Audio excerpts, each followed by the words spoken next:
Begitupun ada orang-orang yang samar bagi mereka apakah ini halal, apakah ini haram. Inilah yang dikatakan oleh Nabi, la ya'lamunna katsirun minan nas. Banyak orang yang tidak tahu status dari perkara yang syubhat ini. Status dari perkara yang samar ini, apakah dia halal, apakah dia haram.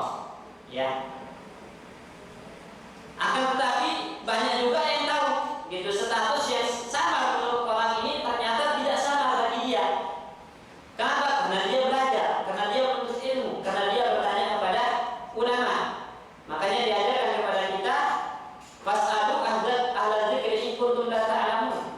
Ya, tanya kepada ulama jika kalian tidak tahu, supaya kesamaan tersebut terangkat. Ya, supaya kesamaan tersebut terangkat. Ya. Dan pada hakikatnya yang haram itu sedikit. Yang haram itu sedikit.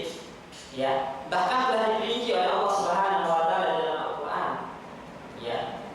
Misalnya Allah katakan hurimat alaikumul maitatu wad damu wa lahmul khinzir. Ya wa ma uhilla li ghairillah. Diharamkan bagi kalian bangkai babi. Kemudian apa yang disembelih untuk selain Allah, kemudian perjudian, ya. Itu semua diperinci oleh Allah, yang haram itu diperinci. Adapun yang halal maka diitlaqkan oleh Allah Subhanahu wa taala, "Kulu minat thayyibati ma razaqnakum." Makanlah kalian dari hal-hal baik yang aku rezekikan pada kalian. At-thayyibat itu diumumkan, apapun yang baik-baik itu silakan dimakan. Tapi yang haram itu diperinci oleh Allah Subhanahu wa taala, ini loh yang haram, ini. Karena yang haram itu sedikit, yang halal itu lebih banyak, ya. Dan itu jelas mana yang halal, mana yang haram. Nah, status yang belum jelas apa kehalalannya dan status yang belum jelas keharamannya, inilah yang dinamakan dengan syubhat. Ya, perkara yang masih samar. Dan ini banyak orang yang tidak mengetahui kalau yang syubhat ini apakah dia halal, apakah dia haram, itu banyak orang yang tidak mengetahuinya. Tapi banyak juga orang yang mengetahui status sejatinya. Oh, ini halal, oh ini haram. Itu banyak yang mengetahuinya. Siapa mereka? Ahlu ilmi. Orang-orang berilmu, ya. Nah, orang berilmu maka mereka pasti ketika mengetahui ini halal langsung dilaksanakan. Ini haram dihindari, ya. Tapi yang tidak tahu kalau itu halal ataukah itu haram, bagaimana sikapnya? Disebutkan oleh Nabi, "Pamanittaqash syubahati faqad istabra'a li dinihi wa irdih." Maka barang siapa yang menghindari perkara yang samar, yang belum jelas status kehalalannya atau belum jelas status keharamannya, maka dia telah melepaskan agamanya dari hal-hal yang dapat membuat agama itu ternodai. Ya. Ini misalnya jamaah sekalian. Ya, antum nggak tahu ini statusnya halal ataukah statusnya haram. Berarti bagi antum itu perkara syubhat namanya. Perkara samar. Kalau antum tinggalkan perkara yang syubhat, perkara yang samar ini, maka otomatis antum telah menjaga agama antum dari hal yang membuat dia dinodai. Apa itu? Melakukan hal yang haram. Itu menodai agama. Kemudian juga menyelamatkan status antum sendiri, kehormatan antum sendiri dari hal-hal yang dapat mendatangkan celaan dan hinaan. Ya, karena orang yang melakukan perbuatan haram itu tercela. Orang yang melakukan perbuatan haram itu terhina. Ya, ketika antum menghindari yang samar, berarti antum menyelamatkan kehormatan antum dari hal yang dapat menghinakan dan membuatnya tercela baik di mata manusia maupun di mata Allah Subhanahu wa taala. Itu yang dimaksud dengan faqad istabra'a li dinihi wa irdih di sini. Ya. Wa man waqa'a fi syubhati waqa'a fil haram. Nah, sebaliknya orang yang terjatuh dalam perkara yang syubhat, maka dia terjatuh dalam perkara yang haram. Kenapa? Karena pertama, syubhat itu adalah zari'atun ilal muharram, jalan atau jambatan menuju yang haram. Dan setiap yang membawa kepada yang haram itu juga dihukumi haram. Ya. Dan hadis ini juga dijadikan dalil oleh para ulama tentang darul mafasid muqaddam ala jalbil masalih. Menolak yang mafasid, menolak kerusakan, menolak yang maksiat, menolak yang haram itu lebih dikedepankan daripada mengambil yang manfaat. Ya, saya gambarkan misalnya. Di sini ada daging ayam atau daging sapi, kemudian daging sapi ini kejatuhan 2-3 daging babi gitu kan, tercampur akhirnya. Susah untuk membedakan mana daging sapi, mana daging babi. Berarti sekarang dia menjadi perkara yang syubhat, perkara yang samar. Ya, karena belum bisa memisahkan mana yang halal, mana yang haram di situ. Maka bagaimana caranya adalah kita tinggalkan yang syubhat tersebut. Ya, kita tinggalkan. Ya, bahkan wajib kita tinggalkan daging yang syubhat tersebut. Karena kalau antum memakan daging yang tercampur tadi, berarti waqa'ta fil haram, Anda terjatuh dalam perkara haram. Ya, karena perkara yang syubhat, yang samar itu akan membawa kepada yang haram. Jadi ini yang dimaksud dengan barang siapa yang terjatuh dalam perkara syubhat, maka dia terjatuh dalam hal yang haram. Disebabkan syubhat, yang samar itu jalan atau jembatan menuju yang haram. Ya. Sebagian para ulama ada yang memberikan tafsiran yang dimaksud dengan faman waqa'a fi syubhat waqa'a fil haram, ini adalah karena syubhat itu dekat dengan yang haram. Syubhat itu dekat dengan yang haram, dan kita diperintahkan untuk tidak mendekati hal-hal yang haram. Karena syubhat itu dekat dengan haram, maka kita diperintahkan untuk tidak mendekati hal yang haram. Disebabkan bisa jadi karena ketidakketahuan kita tentang status hukumnya yang sebenarnya, pas kita lakukan, ternyata itu beneran haram. Akhirnya waqa'ta fil haram, kita terjatuh dalam hal yang haram. Ya, hal yang haram. Makanya Allah mengatakan wala taqrabuz zina innahu kana fahisyatan wa sa'a sabila. Ya, jangan kalian mendekati zina, karena zina itu haramun bayyinun, jelas-jelas haram. Siapa yang enggak tahu kalau zina itu haram? Semua orang pasti tahu kalau zina itu haram. Tapi mereka yang samar, bagi mereka ya berduaan dengan wanita gitu kan, salaman dengan wanita yang bukan mahram, bercanda dengan wanita yang bukan mahram, itu kan samar hukumnya bagi mereka. Ada yang mengatakan itu hal yang biasa. Ya, padahal karena dia mengatakan itu hal yang biasa, dia tidak tahu hukumnya, berarti itu syubhat, sesuatu yang samar bagi dia. Seharusnya karena itu syubhat ditinggalkan. Ya, sebab orang yang terjatuh dalam syubhat akan terjatuh dalam haram. Ya, karena hal yang syubhat itu dekat dengan yang haram. Makanya Allah katakan la taqrabuz zina, jangan dekati zina. Ya, jangan dekati zina, karena wasilah-wasilah kepada zina itu banyak yang samar hukumnya bagi orang. Banyak yang samar hukumnya bagi orang. Kalau samar hukumnya bagi dia, maka tinggalkan. Itu lebih aslam, lebih selamat. Ya, lebih selamat. Kemudian di sini qarra'i yar'a haulal hima. Di sini Nabi SAW memberikan perumpamaan. Memberikan perumpamaan seperti seorang pengembala yang menggembala di sekitar daerah terlarang. Ya. Jadi setiap raja, setiap penguasa itu pasti punya daerah-daerah terlarang yang tidak bisa dimasuki sembarang orang. Nah, kalau Anda mengembala di sekitar daerah terlarang itu, maka berarti Anda dekat dengan tempat yang dilarang tadi. Anda mendekati tempat yang dilarang tadi. Ya, mendekatinya saja tidak boleh. Kenapa? Karena mendekatinya itu wasilah, jembatan yang bisa membuat Anda tanpa sadar masuk dalam daerah terlarang tadi. Ya, kalau Anda masuk dalam daerah terlarang tadi, bisa jadi Anda akan diberikan hukuman oleh penguasa, oleh raja tadi, karena Anda melanggar aturannya. Begitupun perkara syubhat itu dekat dengan yang haram.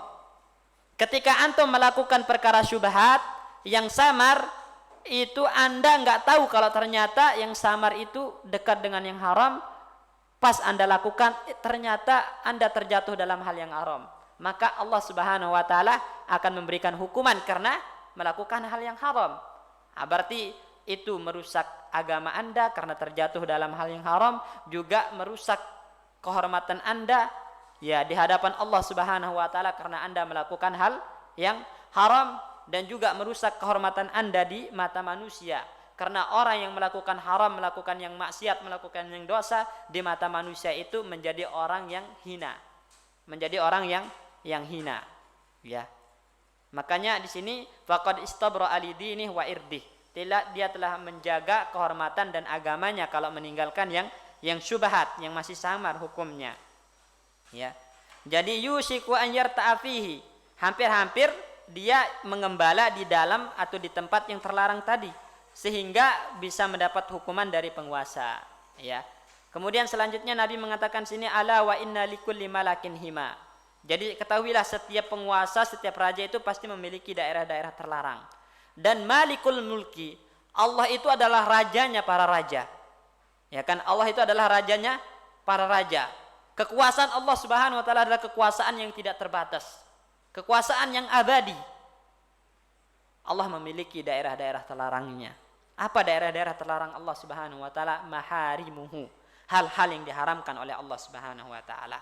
Dan itu yang dikenal dengan hududullah, batasan-batasan Allah Subhanahu wa taala. Makanya di dalam Al-Qur'an kita diperintahkan untuk tidak melampaui batasan-batasan Allah. Ya. Wa man yata'adda hududallahi faqad zalama nafsah, kata Allah. Barang siapa yang melampaui, yang melewati batasan-batasan Allah, maka dia telah menzalimi dirinya. Kalau dia telah menzalimi dirinya dengan melakukan hal yang haram berarti, ya kan? Faqad zalama nafsah, dia telah menzalimi dirinya. Bagaimana? Dengan cara melakukan hal yang haram. Melanggar batasan-batasan Allah itu adalah perbuatan yang haram. Jadi maharimuhu, hal-hal yang diharamkan oleh Allah itu namanya hududullah, batasan-batasan Allah yang enggak boleh kita lewati, yang enggak boleh kita lampaui. Dan barang siapa yang melampauinya ada ancaman dari Allah Subhanahu wa taala baginya. Ya. Nah, di sini. Kemudian selanjutnya di dalam hadis ini Nabi Shallallahu alaihi wasallam mengkaitkan tentang orang itu mau meninggalkan syubhat, orang itu mau menjauhi yang haram, itu erat hubungannya dengan hati. Erat hubungannya dengan hati. Makanya Nabi mengatakan inna fil jasadi mudghah. Di dalam jasad ini ada segumpal daging. Yang apabila segumpal daging ini baik, maka baiklah amalan seluruh tubuh kita. Ya, artinya orang itu dengan rela meninggalkan yang syubhat, apalagi yang haram, ketika hatinya itu adalah hati yang baik, hati yang tunduk kepada Allah Subhanahu wa taala, hati yang salim, hati yang selamat, ya, hati yang takut kepada Allah Subhanahu wa taala. Tapi ketika hatinya itu adalah hati yang fasid, hati yang rusak, maka seluruh amalannya juga rusak. Artinya dia akan terjang perkara-perkara yang syubhat, apalagi yang haram gitu kan.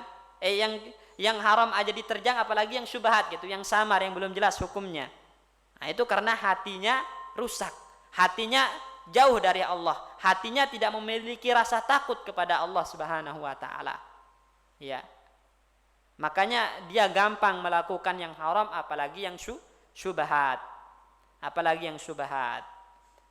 Ya, ini yang disebutkan oleh Nabi, wa idza fasadal jasadu kulluh. Kalau rusak hati ini, maka rusaklah seluruh tubuh kita. Di sini kita akan bacakan beberapa syarah yang dibawakan oleh Syekh Al-Utsaimin dan juga Ibnu Rajab Al-Hambali. Nah, beliau mengatakan di sini, ya, al-halal itu ada halalul bayyinun. Halal itu ada halal yang murni. Nah, seperti aklut thayyibati minaz zuru', seperti memakan yang baik-baik dari tanaman-tanaman, ya, padi, buah-buahan, hewan ternak, ya, minum air, minum susu, pakai baju-baju yang terbuat dari katun gitu kan. Itu semua hukum asalnya halal. Semua orang pasti tahu halal. Pakai baju ini halal, minum air halal. Ya, makan buah apel, makan buah jeruk, buah-buahan halal, makan beras, makan nasi halal. Enggak ada yang meragukan kehalalannya. Ini namanya al-halalul bayyin. Kehalalan yang jelas, yang murni halal. Kemudian ada al-haramul mahdu. Ya, ada haram yang murni kata Syekh di sini. mislu aklil maitati waddam wa lahmil hinzir wa syurbil khamar wa nikahil maharim wa libasil harir lirrijal dan warriba wal maisir. Nah, ada halal yang murni seperti makan bangkai. Nah, semua orang pasti tahu kalau makan bangkai itu haram. Enggak ada orang yang samar hukumnya bagi dia kalau bangkai itu haram. Semua orang pasti tahu ya bangkai itu haram kecuali ikan dan jarot. Ya, jarot itu seringnya diartikan belalang, ya. Waddam, darah. Ya, darah itu haram. Ya, maksudnya darah yang mengalir. Ad-damul masfuh, darah yang mengalir. Ya. Karena ada darah yang halal apa? Al-kabid wattihal. Ya, al-kabid wattihal itu hati, ya. Hati dan limpa, hati darah yang membeku kayak hati itu kan itu asalnya gumpalan darah, ya, limpa. Walahmul hinzir, daging babi itu haram. Gak ada orang yang gak tahu kalau daging babi haram, ya.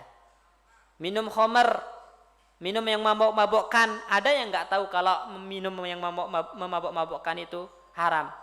Semua orang pasti tahu, dari kecil kita dididik yang namanya memabok-mabokkan itu nggak boleh gitu kan, haram hukumnya. Semua orang tahu. Tapi ketika orang melakukannya itu biasanya karena hatinya rusak, Pak. Hatinya rusak, nggak punya rasa takut kepada Allah Subhanahu Wa Taala. Jadi sumber orang menerjang yang haram, sumber orang melakukan yang syubhat itu adalah hati yang lemah, hati yang rusak. Hati yang tidak memiliki rasa takut kepada Allah Subhanahu wa taala. Makanya erat kaitan antara halal dan haram ini dengan hati. Ya. Oleh karena itu Nabi menutup hadisnya berkaitan dengan hati. Ya, karena tindakan-tindakan kita melakukan yang halal itu karena kita memiliki hati yang takut kepada Allah. Maunya makan yang halal, maunya melakukan perbuatan yang halal. Ya, takut melakukan yang haram, takut melakukan yang syubhat karena bisa terjatuh dalam haram.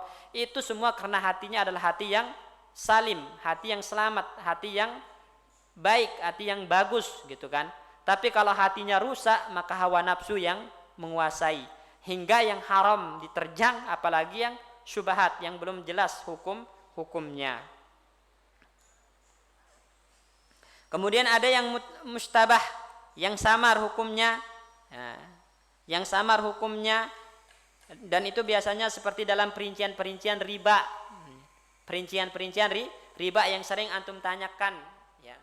Misalnya apa hukumnya kredit mobil lewat bank gitu kan? Itu banyak pertanyaan seperti ini.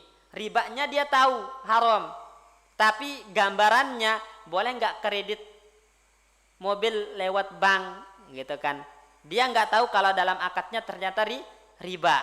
Nah, karena dia bertanya kepada ulama, berarti ini hatinya masih benar. Hatinya masih benar. Setelah dikasih tahu, ditinggalkan. Karena dia ingin yang halal saja. Cuman ada orang kadang nggak mau bertanya. Akhirnya yang halal, yang haram kan riba. Yang haram kan riba. Nah, kalau kredit mobil kan sah jual beli kredit itu. Gitu kan, sah jual beli kredit, akhirnya kredit ke bank. Nah, padahal status hukumnya bagi dia masih samar. Ini termasuk namanya syubhat. Sikap yang dikedepankan oleh kaum muslimin ketika ada syubhat bagaimana? Ittaqu asyubhat, hindari. Itu sikapnya harusnya hindari perkara syubhat. Jangan dilakukan kalau nggak tahu hukumnya, jangan dilakukan. Ya. Kalau dilakukan, maka justru bisa membuat kita terjatuh dalam hal yang haram atau mendekat kepada yang haram, dan itu dijelaskan di sini. Waqa'a fi syubhat, waqa'a fil haram. Dia jatuh dalam perkara syubhat, maka terjatuh dalam perkara yang haram di sini. Akhirnya kesimpulannya, yang halal itu jelas ya. Dan itu banyak di dalam Al-Qur'an ayat-ayat yang sifatnya umum yang menegaskan kepada kita kalau asal dari segala sesuatu itu memang halal. Ya, al aslu fil asya al ibahah, kata para ulama. Asal dari segala sesuatu itu boleh, dan yang haram itu sedikit, ya. Yang haram itu sedikit, ya. Bahkan Allah katakan wa qad fassala lakum ma harrama 'alaikum illa ma turidtum ilaih. Allah telah memperinci hal-hal yang haram bagi kalian di dalam Al-Qur'an. Yang haram itu yang diperinci oleh Allah di dalam Al-Qur'an, sedangkan yang halal dibiarkan global karena memang hukum asalnya halal dan boleh. Tapi yang haram itu diperinci oleh Allah di dalam Al-Qur'an. Disebutkan babi itu haram, ya, khamr itu haram, berzina itu haram, ya kan? Berjudi itu haram. Nah, itu dijelaskan menyembelih untuk selain Allah itu haram, dimakan dagingnya. Itu dijelaskan di dalam Al-Qur'an. Yang haram itu diperinci, tapi yang halal dilepas begitu saja karena semua memang hukumnya halal asalnya. Halal asalnya. Jadi kalau yakin antum tahu itu halal berdasarkan ilmu, jangan ragu untuk melakukannya. Ya, kalau antum tahu itu haram berdasarkan ilmu, jelas bagi antum itu haram berdasarkan ilmu, jangan ragu untuk meninggalkannya. Nah, ketika Anda ragu apakah ini hukumnya halal atau haram, berarti itu statusnya syubhat bagi antum. Kedepankan sikap menghindari yang syubhat supaya tidak terjatuh dalam hal yang haram, ya. Begitulah hati kaum muslimin yang sebenarnya. Seharusnya sebegitu hati kita, ya.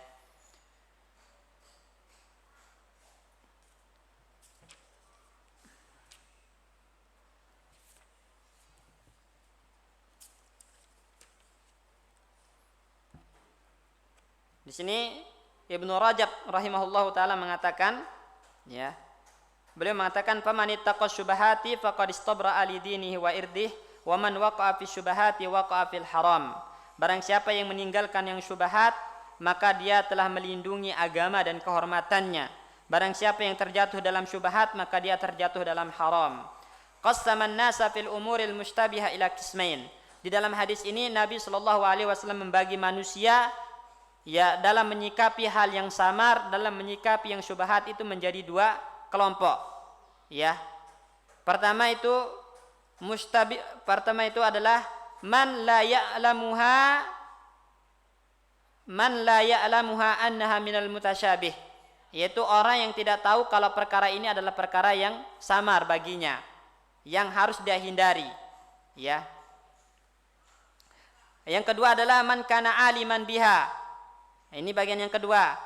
Orang yang betul-betul tahu tentang status dari yang mutasyabih tadi, dari yang samar tadi, udah nggak samar lagi bagi dia, karena dia tahu hukum status sejatinya, ya. Wattaba'a ma dalla ilmuhu alaih, kemudian dia mengikuti ilmunya, dia tahu ini halal maka dia lakukan, dia tahu ini haram maka dia tinggalkan, ya, dia tinggalkan. Kemudian wa makna istabra'ah, dan makna dari istabra'ah itu talabul bara'ati lidinihi wa irdih, ya, menuntut bara'ah artinya menjaga agama dan kehormatan itu dari apa? Minan naqsi wassini, dari hal yang dapat membuatnya berkurang, ya. Jadi al bara'atu lidinihi wa irdih itu maksudnya apa? Menjaga kehormatan, menjaga agama itu dari apa? Minan naqsi wasyaini, dari hal yang membuat agama itu kurang, ya. Yang dimaksud dengan agama di sini amalan, iman, yang membuat iman itu menjadi berkurang. Jadi antum kalau meninggalkan syubhat, berarti antum telah menjaga iman antum dari hal yang bisa membuat dia merosot, gitu. Kalau antum meninggalkan yang syubhat, berarti antum telah menjaga kehormatan antum dari hal yang dapat membuatnya terhina, membuatnya ternista, minasyayin, ya. Wal arat huwa maudi'ul madhi wa zam minal insan. Dari arat itu adalah kehormatan yang bisa membuat orang itu terpuji dan tercela. Kalau orang menjaga kehormatannya, maka dia menjadi orang yang terpuji. Tapi kalau orang tidak menjaga kehormatannya, maka dia menjadi orang yang tercela. Salah satu cara orang tidak menjaga kehormatannya adalah dengan melakukan perkara-perkara yang syubhat, perkara-perkara yang samar, sehingga dia menjadi bahan celaan, menjadi buah bibir. Ya, fulan itu misalnya, fulan itu kerjaannya di kantor suka nerima-nerima uang-uang basah gitu kan, uang-uang pelicin. Nah, mungkin dia enggak samar bagi dia hukum uang pelicin atau riswah, suap itu mungkin samar bagi dia hukumnya. Ya, maka sikap yang harus dikedepankan apa? Harusnya dia tinggalkan gitu kan. Karena dia enggak tahu hukumnya, maka dia harus tinggalkan. Kalau samar bagi dia. Tapi kalau udah jelas bagi dia kalau riswah, suap itu haram, wajib ditinggalkan, gitu kan?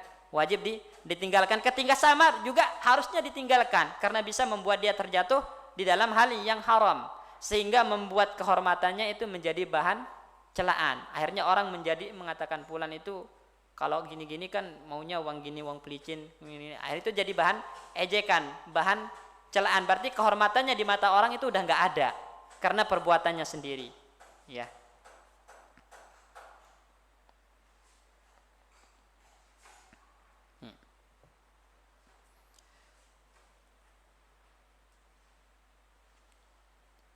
Makanya di sini dalam hadis yang lain, riwayat yang lain disebutkan paman taraka ma yastabihu alaihi minal ismi kana limastabana atraq. Ya, barang siapa yang meninggalkan sesuatu yang samar bagi dirinya sendiri dalam hal yang terkait dosa, maka ketika itu jelas lebih dia tinggalkan. Ya, artinya kalau dia dalam perkara samar aja dia waspada, perkara yang statusnya belum jelas apakah halal atau haram saja dia waspada, dia tinggalkan. Bagaimana dengan statusnya yang sudah jelas-jelas haram? Pasti lebih atrak, lebih dia tinggalkan. Gitu maksudnya. Ya, jadi kalau orang yang haram saja dia tidak tinggalkan, apalagi yang syubhat. Nah, sebaliknya yang syubhat saja dia tinggalkan, apalagi yang jelas-jelas haram. Ini perbedaannya sangat jelas ya. Kalau hatinya itu adalah hati yang takut kepada Allah Subhanahu wa taala, syubhat dia tinggalkan karena takut terjatuh dalam hal yang haram, apalagi yang benar-benar haram pasti ditinggalkan. Tapi kalau hatinya rusak, hatinya mengikuti hawa nafsu, yang haram aja dilakukan, apalagi yang syubhat. Nah, itu. Nah, makanya dalam Sahihain mengatakan man taraka ma yastabih alaihi minal ismi, barang siapa yang meninggalkan dosa yang dia samar hukumnya. Ya, maksudnya dosa yang menurut dia masih samar hukumnya, maka yang jelas-jelas hukumnya lebih dia tinggalkan. Yang jelas-jelas dosanya lebih dia tinggalkan. Dan ini merupakan alamatul iman. Ini adalah merupakan tanda keimanan seorang itu naik dan tinggi. Ya, naik dan tinggi.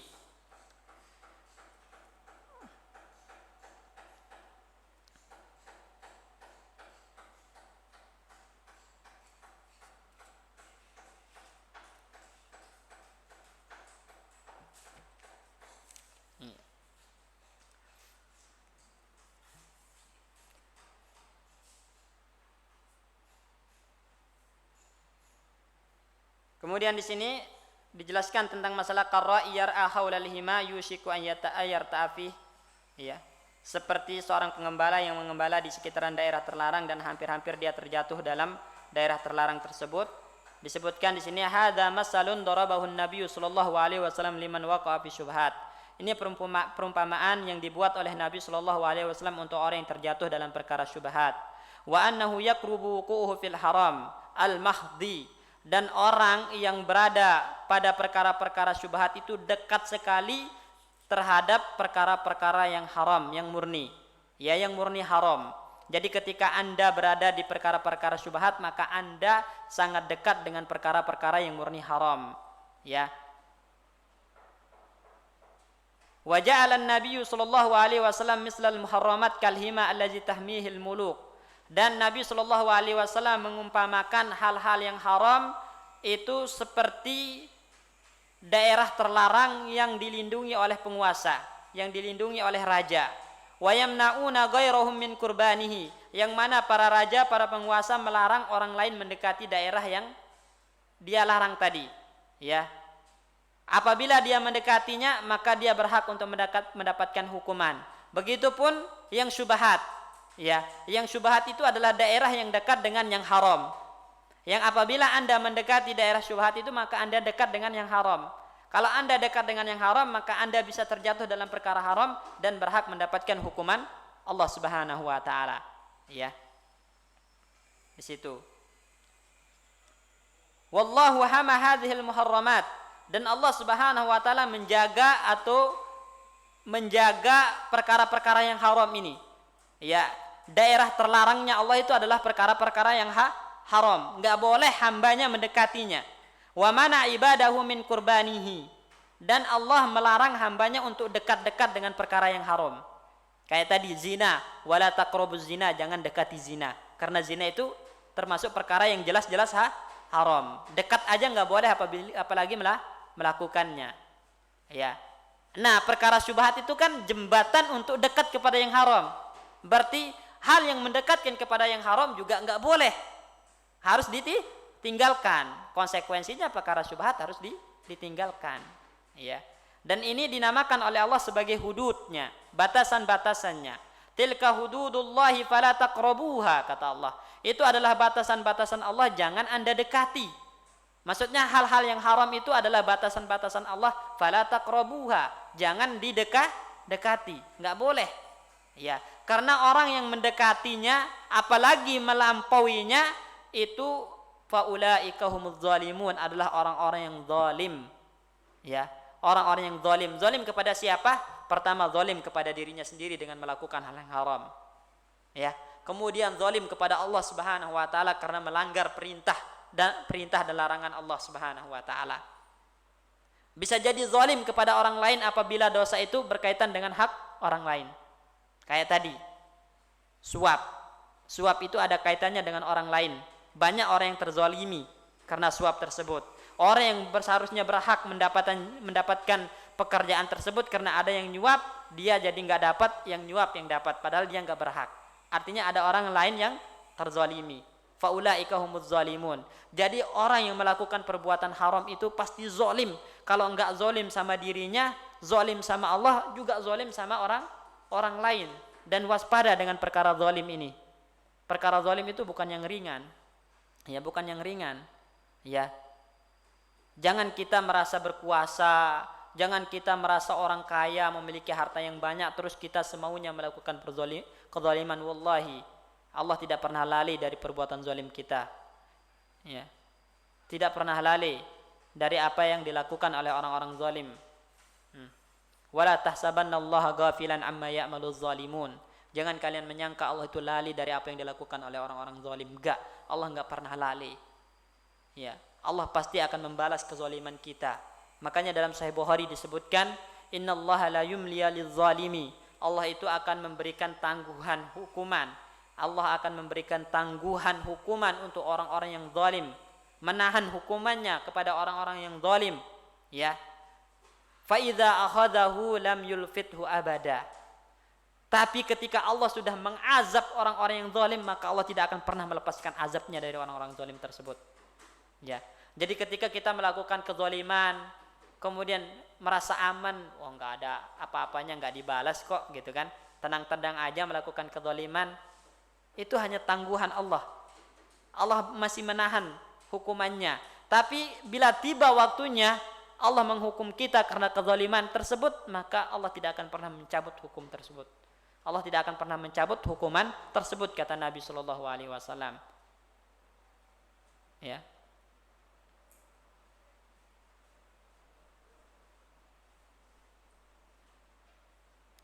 Bahkan juga dalam hadis Nabi mengatakan az-zulmu zulumat yaumal qiyamah. Kezaliman itu adalah kegelapan yang berlapis-lapis kelak pada hari kiamat. Ya, dan orang yang paling rugi di akhirat itu siapa? Orang-orang yang zalim. Mereka adalah orang-orang pailit, orang-orang rugi yang sebenarnya, orang-orang bangkrut yang sebenarnya, sebagaimana dalam hadis Nabi mengatakan atadruna manil muflis? Tahukah kalian siapa orang-orang yang rugi sebenarnya itu? Para sahabat mengatakan man la dirham lahu wala mata, yang rugi, yang muflis, yang pailit, yang bangkrut menurut kami, kata para sahabat, itu adalah orang yang enggak punya harta, enggak punya uang, wahai Rasulullah. Jadi para sahabat itu masih berpikiran yang namanya bangkrut itu kalau enggak punya uang, kalau enggak punya harta itu baru bangkrut. Tapi bukan itu yang diinginkan oleh Nabi SAW. Maka Nabi mengatakan, al-muflisu fina, yang bangkrut, yang rugi, yang pailit menurut kami, kata Nabi, man jaa yaumal qiyamati bisyamin wa salatin wa zakat. Orang yang datang kelak pada hari kiamat dengan membawa pahala solat, pahala puasa, pahala zakat, pahala-pahala ibadah yang lainnya. Tapi waqad syatama haza, di dunia dia mencela kehormatan orang lain, menggibah orang lain. Waqad daraba haza, memukul orang lain secara zalim. Wasafaka dama haza, ia menumpahkan darah orang lain secara zalim. Wa akhadha mala haza, merampas harta orang lain secara zalim. Maka orang-orang semacam ini, kata Nabi, uhiza min hasanatihi, akan diambil dari pahala kebaikannya, diserahkan kepada orang yang dia zalimi sebagai pembayaran atas kezalimannya. Kalau enggak cukup pahalanya, ke dosa-dosa dan keburukan orang yang dia zalimi diambil dan dipindah kepada dia. Jadi enggak tersisa pada dirinya kecuali keburukan. Ini keburukan. Makanya perkara-perkara yang haram itu pasti menghasilkan kezaliman. Baik itu kezaliman kepada diri Anda dengan melakukan kemaksiatan, kezaliman kepada Allah karena Anda menerjang larangan Allah, meninggalkan perintahnya, kezaliman kepada orang lain karena menyebabkan orang lain terugikan. Ya, ini pasti. Ya, pasti. Makanya Allah katakan, "Wa man yata'adda hududallah fa ulaika humuz zalimun." Barang siapa yang melampaui batasan-batasan Allah dengan melakukan perkara-perkara yang haram, maka merekalah orang-orang yang zalim. Orang-orang yang zalim.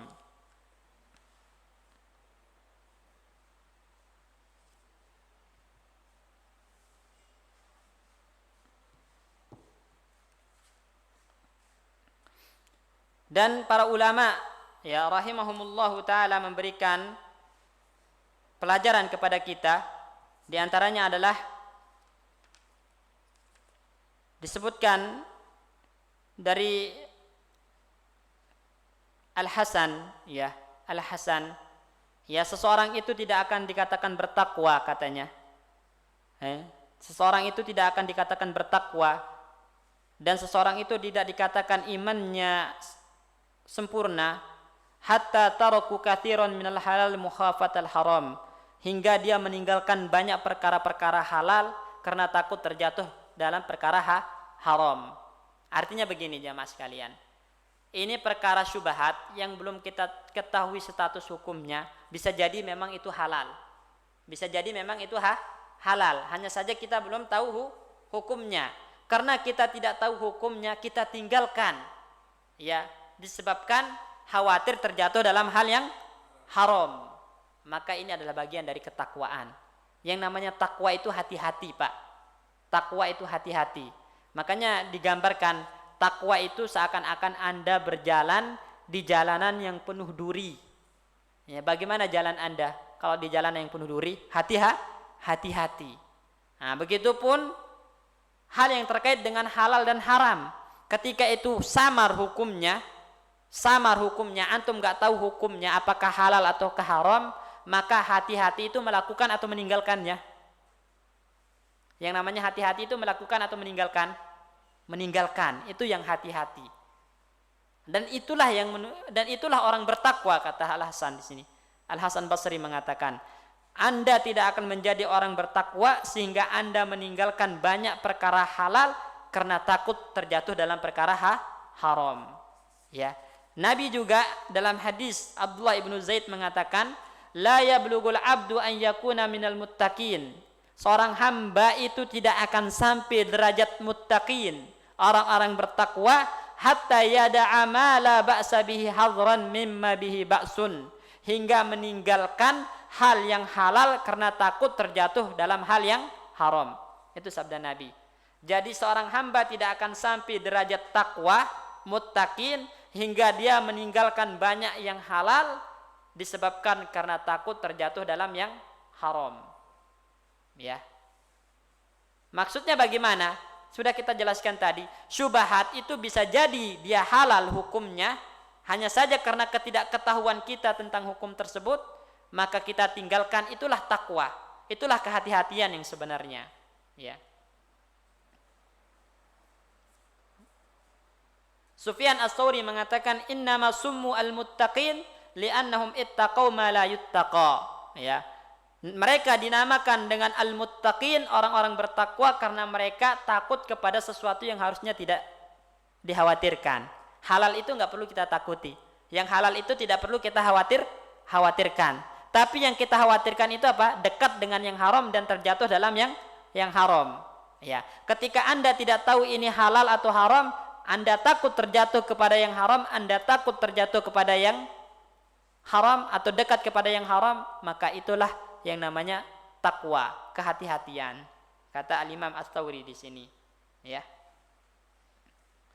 Kemudian yang berkaitan dengan hati, ya, ala wa inna fil jasadi mudghah idza salahat salahal jasadu kulluhu wa idza fasadat fasadal jasadu kulluhu ala wahyal qalbu. Ketahuilah sesungguhnya di dalam jasad ini ada segumpal daging yang apabila baik maka baiklah anggota tubuh, dan apabila rusak maka rusaklah anggota tubuh. Maka di sini ada dua jenis hati. Ada dua jenis hati. Pertama itu qalbun sahihun salimun, hati yang sehat, hati yang selamat. Nah, hati yang sehat, hati yang selamat itu bagaimana? Ya, hati yang di dalamnya terdapat kecintaan kepada Allah Subhanahu wa taala. Saya ulangi, hati yang sehat, hati yang selamat itu adalah hati yang di dalamnya terdapat kecintaan kepada Allah Subhanahu wa taala, dan cinta apa yang dicintai oleh Allah Subhanahu wa taala. Ya, Allah itu mencintai yang halal. Allah itu mencintai yang halal. Maka kita cinta kepada halal karena Allah suka kepada yang halal. Ya, Allah itu benci yang haram. Maka kita benci dan tidak mau melakukan yang haram karena Allah benci kepada perbuatan tersebut. Ya. Kemudian hati yang selamat itu adalah hati yang ada rasa takut di dalamnya kepada Allah Subhanahu wa taala, ada khasyah, rasa takut. Nah, untuk menimbulkan khasyah, rasa takut ini bagaimana? Dengan ilmu. Dengan ilmu. Dan sekarang kita telah tahu ilmunya. Apabila ini perkara syubhat, samar, ilmunya itu harus ditinggalkan, jangan dilakukan. Karena bisa membuat kita terjatuh dalam haram. Dan kita takut untuk terjatuh dalam haram. Itulah hati yang selamat. Itulah hati yang selamat. Makanya saya mengatakan di sini, fihi mahabbatun lillah wa mahabbatu ma yuhibbuhullah. Di dalam hati yang selamat itu ada kecintaan kepada Allah, kecintaan kepada apa yang Allah cintai, wa khasyatullah, dan takut kepada Allah, wa khasyatul wuqu' fima yakrahuhullah, dan takut terjatuh dalam apa yang Allah tidak sukai. Seperti hal haram Allah tidak sukai, maka kita takut terjatuh dalam hal yang haram. Inilah hati yang selamat. Ya, kalau hatinya selamat, salahat harakatul jawarih kulliha. Kalau hatinya selamat, maka semua gerakan anggota tubuh ini pun akan selamat. Semua gerakan anggota tubuh ini pun akan selamat. Kenapa? Nasya'an zalika ijtinabul muharramati kulliha. Dari hati yang selamat ini nanti akan timbul tindakan-tindakan untuk menjauhi perkara-perkara haram. Semua perkara haram akan dijauhi karena bersumber dari hati yang selamat. Ya. Kemudian dia akan menahan diri, menjaga diri dari perkara-perkara syubhat, perkara-perkara samar, hadran minal wuqu' fil muharramat, karena takut terjatuh dalam yang haram. Ya. Kemudian hati yang kedua itu namanya hati yang rusak, qalbun fasid. Ya, qalbun fasid. Ini idza fasadat fasadal jasadu kulluh. Berarti ada hati yang rusak. Hati yang sakit. Bagaimana tandanya kalau itu hati yang rusak, hati yang sakit? Tandanya adalah istawla alaihi al-hawa, hawa nafsu menguasainya. Hawa nafsu menguasainya. Kalau hawa nafsu telah menguasainya, maka pasti di situ tidak ada kecintaan kepada Allah. Yang ada adalah kecintaan hawa nafsu itu sendiri. Perasaan egois, perasaan cari senang sendiri. Ya, mengikuti hawa nafsu, lupa sama Allah. Itu hati yang rusak, yang mengekor kepada hawa nafsunya, ya, dan mencari apa yang disukai oleh hawa nafsu, melakukan apa yang disukai oleh hawa nafsu, ya. Makanya fa'alhamaha fujuraha wa taqwaha, ya, sifat fajir, sifat menentang manusia itu lebih dulu disebutkan karena lebih dominan dalam diri manusia daripada takwanya. Nah, untuk menjadi orang yang takwa, memiliki hati yang selamat itu butuh perjuangan, butuh jihad. Jihad itu bukan hanya di medan perang. Jihad itu bukan hanya melawan orang kafir. Jihad itu juga melawan diri sendiri. Bagaimana kita melawan hawa nafsu kita sehingga menjadi orang yang bertakwa. Itu termasuk jihad. Termasuk jihad. Ya. Supaya terbentuk hati yang selamat, ya. Nah, apabila hati ini rusak, maka harakatul jawarih, semua gerakan tubuh juga akan rusak. Ya, dari gerakan tubuh yang rusak ini nanti akan muncul segala kemaksiatan, segala dosa disebabkan karena mengikuti hawa nafsu yang bersumber dari hati yang telah rusak. Ya, hati yang rusak. Ya, Ibnu Taimiyah mengatakan al-qalbu malikul a'dha. Hati itu rajanya seluruh anggota tubuh. Jadi hati itu raja. Sedangkan anggota tubuh yang lain itu adalah junuduhu, bala tentaranya. Yang namanya bala tentara itu cuman bisa dengar, taat sama atasan. Ya kan? Apa kata raja, apa kata pemimpin, dia melakukan. Itu bala tentara. Ya, dan biasanya memang seperti itu, tentara itu dididik untuk taat aturan, taat perintah, ya, taat perintah. Begitupun anggota tubuh kita ini diatur untuk taat kepada perintahnya hati. Ya. Kalau hati ini baik, memerintah dengan cara baik karena takut kepada Allah, karena cinta kepada Allah, maka seluruh anggota tubuh kita pun akan baik. Tapi kalau hati rusak karena dikuasai oleh hawa nafsu, maka yang diperintahkan hati juga pasti hal-hal yang buruk, hingga anggota tubuh pun bertindak yang buruk, maksiat, dosa, hal yang haram, itu bersumber dari hati yang buruk.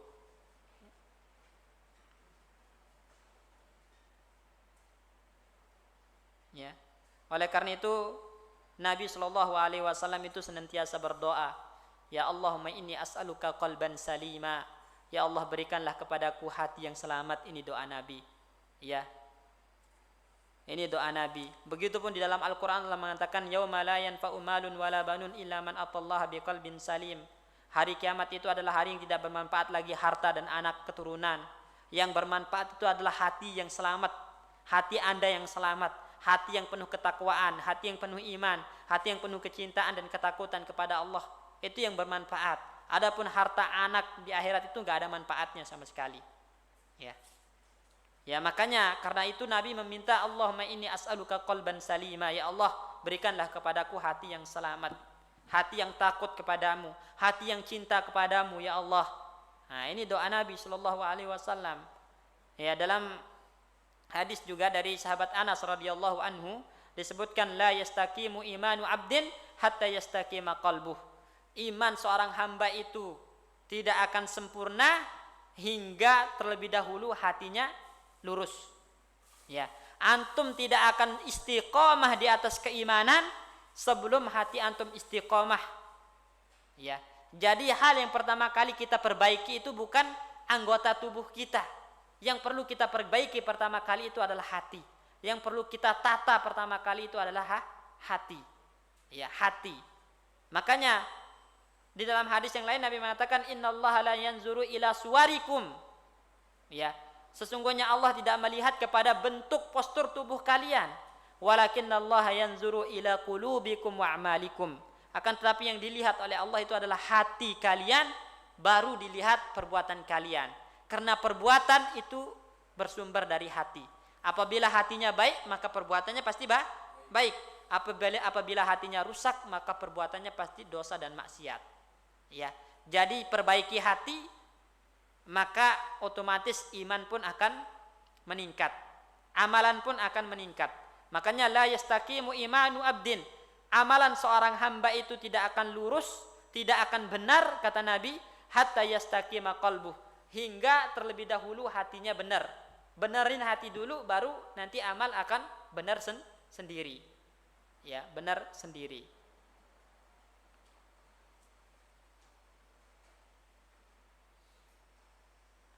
Ya, Al Hasan Al Basri mengatakan, ya, dawi qalbak, obati hati Anda. Obati hati Anda. perbaiki hati Anda. Fa inna hajatallahi ilal ibad salahu qulubihim. Karena yang dibutuhkan oleh Allah dari hamba itu adalah hati yang baik. Ya, hati yang baik. Jadi hal yang pertama kali disorot, hal yang ditekankan oleh Allah dari seorang hamba itu adalah hatinya.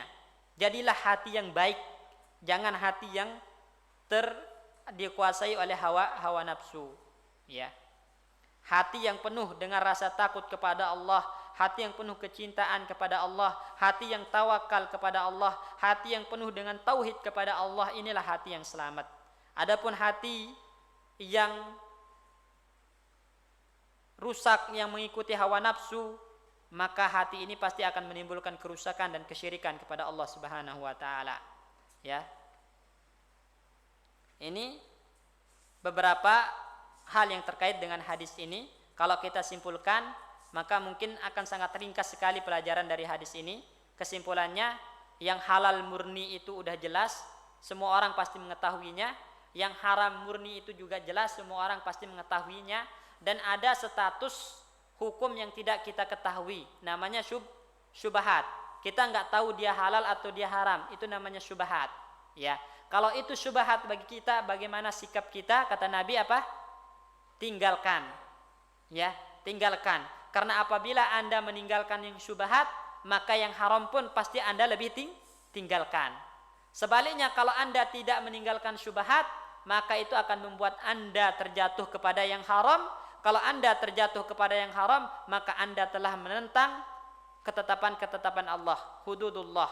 Dan orang yang menentang hududullah itu adalah orang-orang yang zalim, baik kepada dirinya dengan kemaksiatan, baik kepada Allah dengan melanggar perintah dan menerjang larangannya, dan baik kepada orang lain karena merugikan. Ya, itu pasti. Ya, pasti. Ya.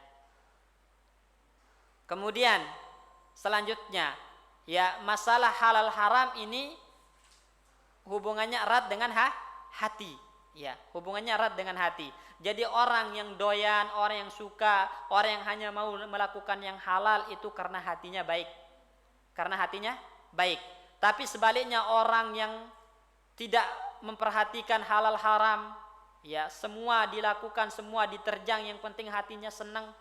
Ya, yang penting hatinya bahagia, itu namanya hati yang rusak karena mengikuti hawa nafsu. Bagaimana ciri-ciri hati yang selamat, hati yang baik, hati yang sehat, hati yang di dalamnya terdapat kecintaan kepada Allah, terdapat rasa takut kepada Allah Subhanahu wa taala, terdapat rasa takut terjatuh dalam hal-hal yang tidak disukai dan dibenci oleh Allah Subhanahu wa taala. Ini pasti hati yang selamat. Sebaliknya hati yang tidak selamat, hati yang sakit, hati yang dikuasai oleh hawa nafsu. Jadi dia bertindak bukan karena Allah, tapi bertindak karena memuaskan dirinya sendiri. Ya, karena kepuasan sendiri. Ini namanya hati yang rusak. Ya, dan ini banyak sekali. Ini banyak sekali. Makanya manusia itu zaluman jahula. Wa kanal insanu zaluman jahula, kata Allah. Manusia itu adalah orang-orang yang zalim dan jahil. Zalim dan jahil. Zalim bagaimana? Zalim karena melakukan dosa dan maksiat. Ya. Zalim kepada Allah dengan melakukan syirikan. Zalim kepada orang lain dengan merugikan orang lain. Kemudian jahula, jahil, bodoh. Jadi semua tindakan-tindakan dosanya itu bersumber dari ketidaktahuannya, kejahilannya. Dan orang yang melakukan dosa karena jahil itu enggak selamanya diuzur. Ya. Saya ulangi, orang yang melakukan dosa dan maksiat karena bodoh itu enggak selamanya diuzur. Enggak selamanya diuzur. Ya, apabila dia hidup di tengah-tengah kaum muslimin, ya, kemudian wasilah untuk belajar, media untuk belajar sangat banyak tersebar, kemudian dia enggak mau belajar, akhirnya dia terjatuh kepada yang haram, terjatuh kepada maksiat karena enggak tahu hukum. Apakah diberi uzur orang semacam ini? Enggak. Dia melakukannya karena tafrid. Tafrid itu tadi meninggalkan sesuatu yang harusnya dia lakukan. Seharusnya dia belajar, seharusnya dia menuntut ilmu hingga dia beramal di atas ilmu, tapi dia enggak mau belajar. Padahal media belajar sangat banyak, kajian tersebar di mana-mana. Kemudian dia terjatuh dalam maksiat, dia terjatuh dalam haram. Alasannya enggak tahu. Orang ini enggak diuzur karena kejahilannya. Ya, orang ini enggak diuzur karena kejahilannya. Karena dia hidup di tengah-tengah kaum muslimin yang banyak pengajian, yang bisa dia bertanya langsung ke ahlul ilmi, gampang gitu. Mau nanya gampang sekarang. Ahlul ilmi, para ulama, ustadz sangat banyak. Gampang sekali kalau ingin menanya tentang sebuah hukum, tapi dia nggak mau bertanya, dia melakukan apa yang menurut dia baik, apa yang menurut hatinya dia senang, puas dengan itu, padahal itu haram, padahal itu maksiat. Ketika dikasih tahu, kan saya nggak tahu hukumnya, nggak ada uzur. Ya, jahil semacam ini nggak diuzur. Beda kalau antum hidup di tengah hutan, nggak ada orang di situ, nggak ada dakwah, nggak ada media, ya, nggak ada media untuk belajar. Kemudian anda jatuh dalam hal maksiat, makan babi misalnya di tengah hutan, karena nggak tahu hukumnya, ya ini jelas kita kasih uzur kejahilannya, karena dia nggak bisa belajar. Ya, di situ nggak ada media untuk belajar, nggak ada yang bisa menyampaikan dakwah kepada dia, baru kita kasih uzur. Atau orang yang baru masuk Islam, ya, baru masuk Islam, kemudian masih melakukan hal-hal yang haram, karena dia belum tahu kalau itu adalah haram, ini masih bisa diberi uzur. Tapi ini dari kecil udah muslim, hidup di tengah kaum muslimin, ngaji gampang, di rumahnya, dekat rumahnya ada masjid pengajian setiap hari, tapi nggak datang, kemudian melakukan maksiat, melakukan dosa, terus bilang saya nggak tahu hukumnya, tetap itu nggak diuzur. Itu ada pertanggungjawabannya di hadapan Allah Subhanahu wa taala. Kebodohan semacam ini tidak diberikan uzur, ya. Ya, makanya tetap Allah cela manusia itu sebagai orang yang jahil, ya, jahil. Jahilnya itu jahil yang tidak diberi uzur. Ya, wallahu a'lam. Ini mungkin yang dibahas dari hadis yang ke-6 ini yang berkaitan tentang halal dan haram. Ya, insyaallah pada pertemuan selanjutnya kita akan masuk ke hadis yang ke-7 yang berkaitan tentang nasihat kepada Allah, Rasul, ya, para pemimpin kaum muslimin dan seluruh umat muslim. Kalau ada pertanyaan, tafadhol. Assalamualaikum warahmatullahi wabarakatuh. Waalaikumsalam warahmatullahi. Perkara syubhat ini yang tadi dijelaskan adalah samar, ya, berarti, ya. Ya, samar yang belum jelas statusnya halal atau haram. Apakah perkara syubhat ini ada di perkara jual beli, Ustaz? Ada. Di semua aspek ada. Di semua aspek. Ketika Bapak nggak tahu itu halal atau haram, ya, itu namanya syubhat, samar. Paham nggak? Ya, misalnya Bapak nggak tahu hukum apa dalam jual beli. Asal dari jual beli itu apa? Halal kan? Ya, wa ahallallahu al-bai'a wa harrama riba. Itu dalam Al-Qur'an. Jual beli itu halal, riba itu haram. Halal yang jelas, haram yang jelas. Nah, nanti di antara keduanya inilah yang dinamakan samar. Ya, Anda nggak tahu hukumnya apakah dia halal atau haram. Seperti gambaran-gambaran yang ada di jual beli. Jual beli yang seperti apa misalnya? Ya, contohnya seperti ini, Ustaz. Dikarenakan barang itu kosong sepi, terus tiba-tiba kan kalau kemarin contohnya harganya 15.000. Karena peminatnya banyak, si pedagang ini menaikkan angka menjadi 20.000. Padahal dengan jual 15.000 pun mereka sudah ada untung. Tetapi dikarenakan itu dibutuhkan orang banyak, ini Akhirnya naikin harga. naikin harga supaya untuk meredakan si konsumen supaya tidak terlalu menggunakan barang tersebut. Nah, itu apakah termasuk ke dalam haram atau ke dalam syubhat? Nah, ini perkaranya apa namanya? Bapak tahu hukumnya yang pasti itu? Hukum pastinya tahu nggak? Berarti itu namanya syubhat. Ini sesuatu yang Bapak tidak ketahui hukumnya secara jelas, apakah dia halal atau haram, itu yang dinamakan syubhat. Ya, syubhat. Sikap yang dikedepankan bagaimana kalau nggak tahu? Tinggalkan. Berarti antum tetap jual 15.000. Itu sikap yang seharusnya. Karena Anda nggak tahu nanti kalau saya jual 20.000, ini jatuh ke dalam halal atau haram. Itu kan antum nggak tahu. Berarti itu namanya syubhat. Sikap yang harus antum lakukan adalah tinggalkan. Karena 15.000 aja masih untung antum, gitu kan? Iya nggak? Masih untung. Berarti kalau dia naikkan 20.000, antum nggak tahu hukumnya halal atau haram, tinggalkan. Itu lebih selamat. Nah, itu maksudnya. Contoh yang bisa pribadi seperti ini, Ustaz. Biasanya bensin naik itu kan pada jam 12 malam. Nah, dari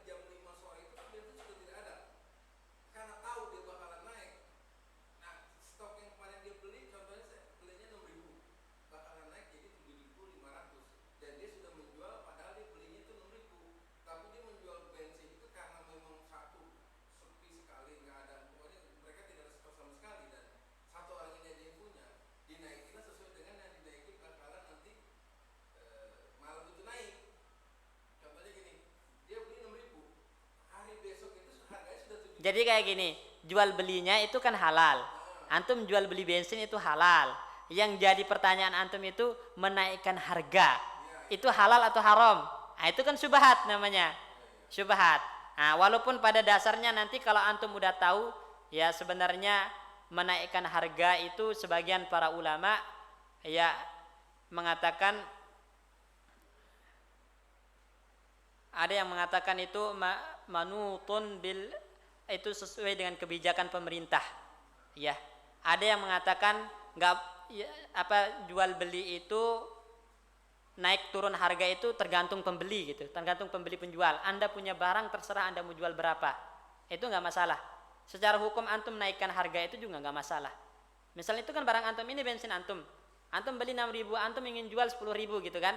Harga awalnya 6.000 ya, harga jualnya 6.000. Kemudian antum ingin naikkan menjadi 10.000, nggak masalah, itu barang antum. Hak antum untuk menjualnya dengan harga 10.000 gitu ya. Itu hak antum, barang antum. Kalau mau silakan beli, kalau enggak ya udah nggak usah. Kelar kan masalahnya. Ya. Saya jual ini barang harga 10.000, bensin saya jual harga 10.000. Ya. Walaupun orang jualnya 6.000 tapi saya jualnya 10.000. Ini barang saya. Kalau Anda mau beli silakan, kalau enggak juga silakan. Nah, itu karena barang antum punya kebebasan menjual, menentukan harga dari barang antum sendiri. Itu halal, sah-sah saja. Tapi karena antum nggak tahu hukumnya tadi, ya nggak tahu hukumnya, berarti itu namanya syubhat.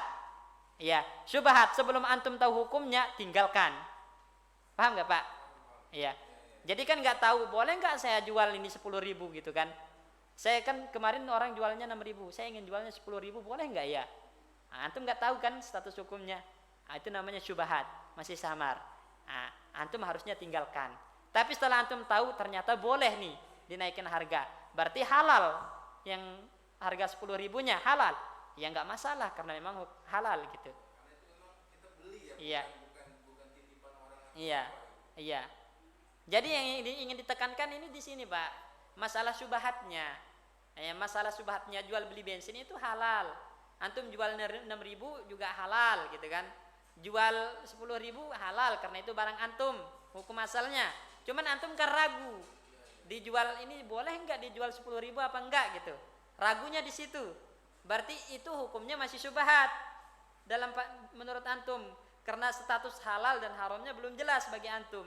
Nah, karena belum jelas, sikap yang dikedepankan sesuai dengan hadis ini bagaimana? Tinggalkan. Tinggalkan. Nah, tapi setelah antum tahu ternyata halal dengan bertanya kepada ahli ilmu. Nah, Ustadz, gimana hukumnya?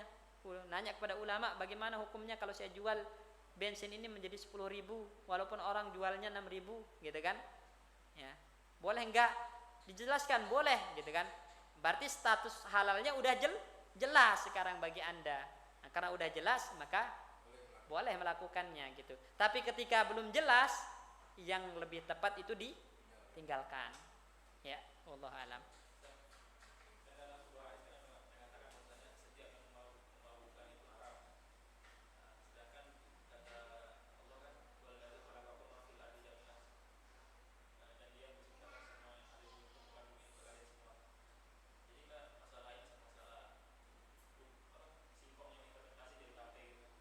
Ya.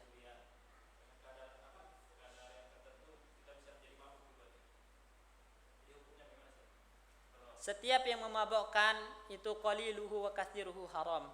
Sedikit haram apalagi yang banyak gitu. Maksudnya zatnya yang memabukkan, bukan karena kebanyakan makannya.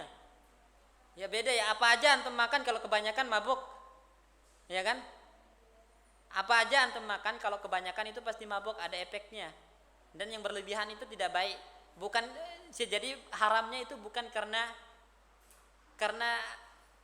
itu ya, karena zatnya gitu. Jadi antum tidak bolehnya itu karena terlalu banyak, berlebihan, itu yang menyebabkan ya. Antum makan apa aja, jangankan singkong ya. Antum air minum ini, air minum antum 1 galon 2 galon yang gede itu mabuk nggak? Mabuk kalau antum minum ya kan? Mabuk itu nggak boleh, bahkan bisa jadi haram karena memudaratkan diri antum. La darar wala dirar ya. Jadi haramnya itu bukan karena itu ya, karena memabukkan itu bukan zatnya yang memabukkan itu, tapi karena terlalu banyak ya. Berbeda kalau zatnya memabukkan. Ya kayak tadi ada memang beberapa yang difermentasi, kemudian itu kalau diminum memabukkan. Nah, itu jelas. Ya jelas. Ya jelas itu jadi zatnya yang haram karena dia memabukkan. Ya. Meskipun ada para ulama, dan kalau kita memang cari celah ya, cari celah itu kayaknya nggak ada yang haram jadinya. Semua ulama itu punya pendapat sendiri. Kalau antum cari celah, cari keringanan para ulama itu nggak ada yang haram jadinya. Misalnya ya, dalam bab musik itu Ibnu Hazm membolehkan, gitu kan? Antum ambil mazhabnya Ibnu Hazm. Dalam masalah khamar, ya dalam masalah khamar, Hanafiyah itu kalau nggak salah hanya mengharamkan khamar yang dari nabidh. Berarti selainnya halal walaupun memabukkan. Nah, jadi kalau antum cari celah-celah jadi nggak ada yang haram. Nah itu bisa membuat antum kufur, menjadi orang yang zindik, gitu kan? Zindik. Makanya istabti qalbak kata para ulama. Ini pertama hati ini diminta fatwa. Kalau hati itu selamat ikhwan, hati yang sehat, ketika antum minta fatwa sama hati antum, itu dia akan menyuruh antum kepada yang terbaik pasti. Ya, tinggalkan, lakukan. Itu kalau hatinya hati yang sehat, hati yang selamat. Jadi orang banyak berarti istabti qalbak, minta fatwa sama hatinya, hati Anda. Hatinya hati yang rusak, dia nyuruhnya berbuat dosa, berbuat maksiat. Kalau hatinya hati yang baik, pasti yang dipilih apa? Yang lebih dekat dengan apa yang diinginkan oleh Allah Subhanahu wa taala. Yang lebih hati-hati pasti diinginkan. Ya. Sekarang misalnya, ya antum singkong, ada yang katakan misalnya tadi singkong ini memabukkan lah, anggap seperti antum bilang, ya. Memabukkan. Tapi enggak pernah menemukan singkong memabukkan. Nah, coba tanya hati antum. Antum mau makan enggak gitu? Nah, mau makan enggak? Tanya hati antum, kalau antum yakin itu memabukkan, kemudian tanya hati antum. Antum makan enggak? Kalau hati antum selamat pasti nyuruhnya apa? Jangan gitu kan? Jangan, karena nanti takut ini memabukkan, haram. Tapi kalau hati antum itu hati yang rusak, hati yang mengikuti hawa nafsu, hati yang pengennya puas, pengennya yang senang, pasti nyuruh udah nggak apa-apa makan aja gitu kan. Jangankan singkong tadi, iya singkong, apalagi apa namanya khamar aja yang langsung antum ditaruhin khamar di depannya. Kemudian kalau hawa nafsu yang berkuasa pasti jadi lakukan aja, minum aja gitu kata hati kan. Nah ini berbahayanya hati yang dikuasai hawa nafsu. Wallahu a'lam. Jadi bedakan ya, kayak tadi itu yang haram karena yang mabuk karena kebanyakan, sama yang mabuk memang zatnya, memabukkan zatnya itu beda.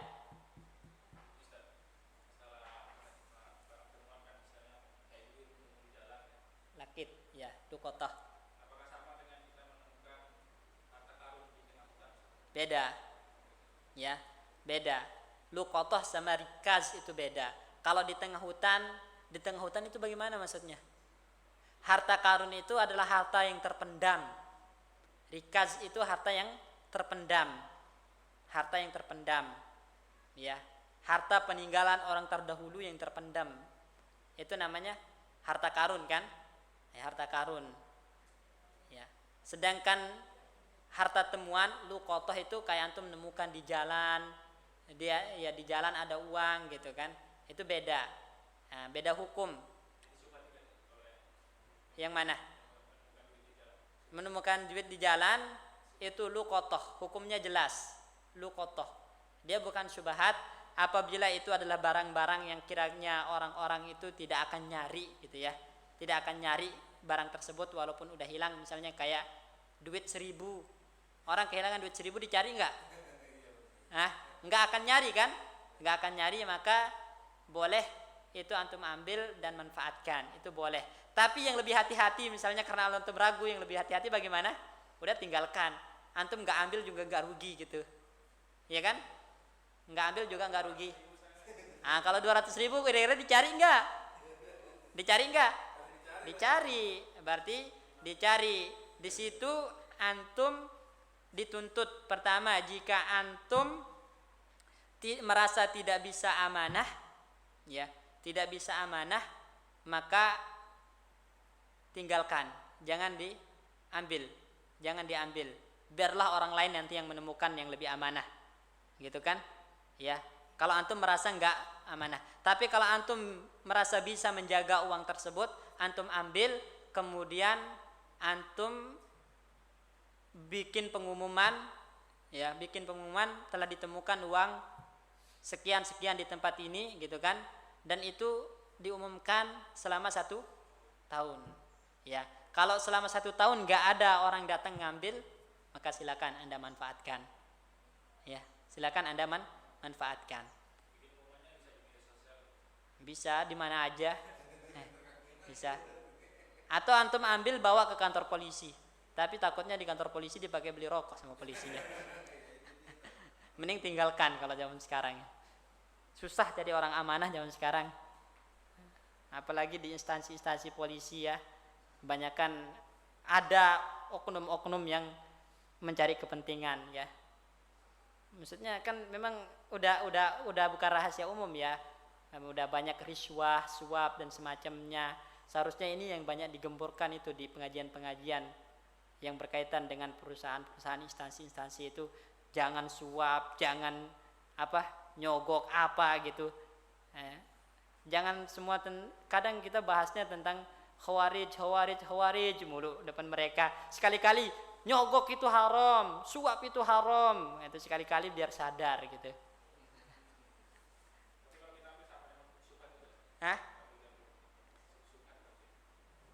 Kalau diambil enggak, karena hukumnya udah jelas.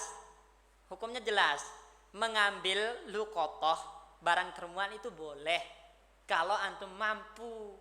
Nah, kalau antum mampu amanah, maksudnya kalau antum amanah bisa menjalankan amanahnya, antum umumkan selama 1 tahun nggak ada yang ngambil, boleh antum manfaatkan. Itu jelas. Jadi bukan termasuk syubhat lagi, karena status hukumnya udah jelas luqotoh itu. Yang syubhat itu yang status hukumnya belum jelas bagi antum. Nah sekarang luqotoh itu jelas nggak hukumnya bagi antum? Jelas, berarti bukan syubhat lagi.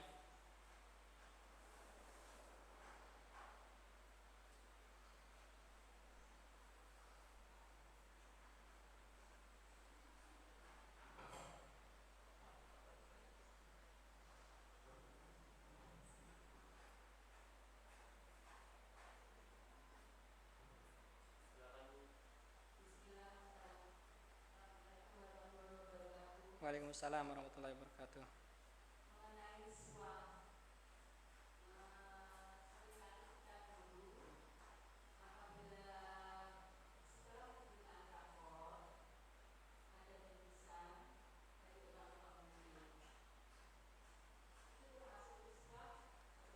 Bingkisan pertemuan pembagian rapot dari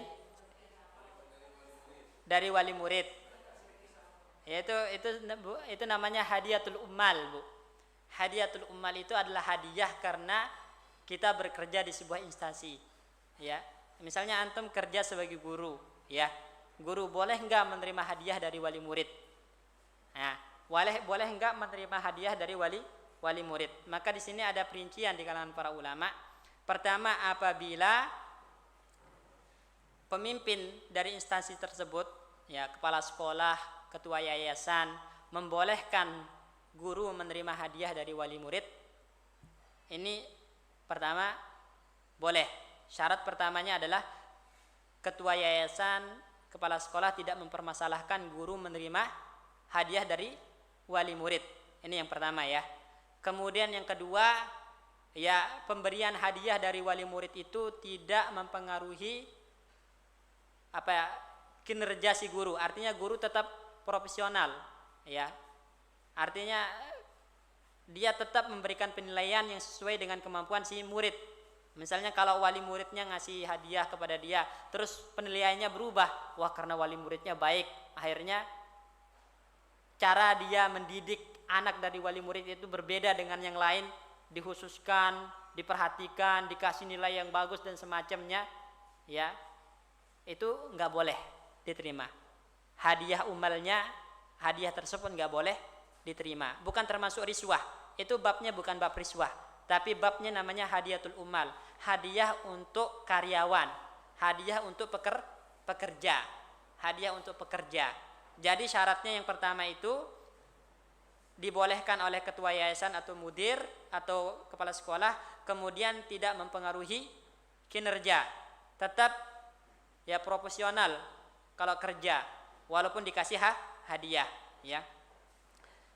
Hadisnya adalah dalilnya adalah tentang sahabat-sahabat yang diutus oleh Nabi Shallallahu Alaihi Wasallam untuk menarik harta zakat. Harta zakat. Kemudian setelah mereka menarik harta zakat, datang mereka kepada Nabi Shallallahu Alaihi Wasallam. Hada malus sadaqah. Ini harta zakat wahai Nabi. Wahada malun uhdiyali. Sedangkan ini adalah harta yang dihadiahkan kepada saya oleh pemberi zakat, oleh pembayar zakat. Maka Nabi mengatakan ma balul qaum, ya, kenapa orang-orang itu, ya, kenapa orang-orang itu mengatakan ini harta zakat, ini harta hadiah?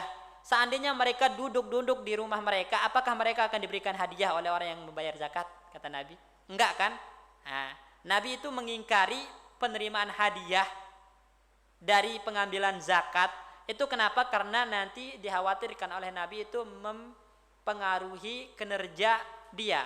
Akhirnya nanti kalau pas datang narik zakat ke orang tadi itu jadi nggak profesional.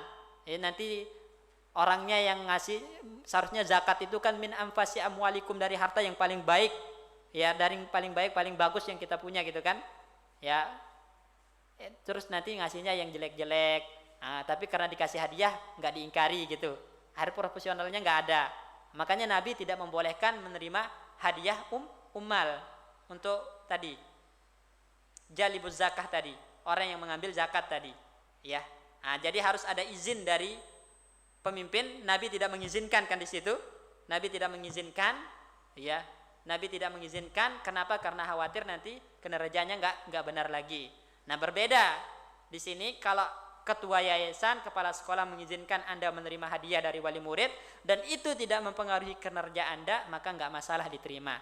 Tapi kalau kiranya itu mempengaruhi kinerja, kemudian ketua yayasan atau kepala sekolah nggak membolehkan, maka haram hukumnya menerima hadiah tersebut. Walaupun secara asal menerima hadiah itu hukumnya boleh-boleh saja secara asal, tapi bisa menjadi haram karena kita terikat dengan peraturan yang ada di tempat kita kerja. Al muslim inda syurutihim. Muslim itu sesuai dengan persyaratan mereka. Anda kerja di tempat ini, Anda harus taat dengan aturan dan persyaratan yang diberikan oleh pemimpin dan kepala sekolah di sini. Kepala sekolah, pemimpin memberikan syarat nggak boleh menerima hadiah misalnya dari wali murid, karena kepala sekolah atau pemimpin yayasan melihat nanti kalau guru menerima hadiah itu merusak kinerjanya gitu kan, tidak profesional lagi, akhirnya dilarang. Wajib Anda taati syarat tersebut dan nggak boleh Anda menerima hadiah dari wali murid. Tapi kalau nggak ada persyaratan tersebut, kemudian kepala sekolah mengizinkan dan tidak merusak kinerja Anda, maka nggak masalah diterima. Babnya bukan bab riswah, tapi babnya itu bab hadiah untuk karyawan, hadiah untuk pekerja, itu babnya. Wallahu a'lam. Ya.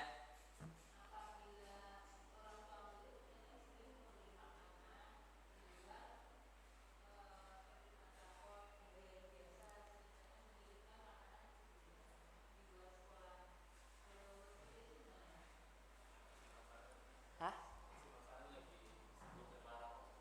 Kasih makanan sebelum?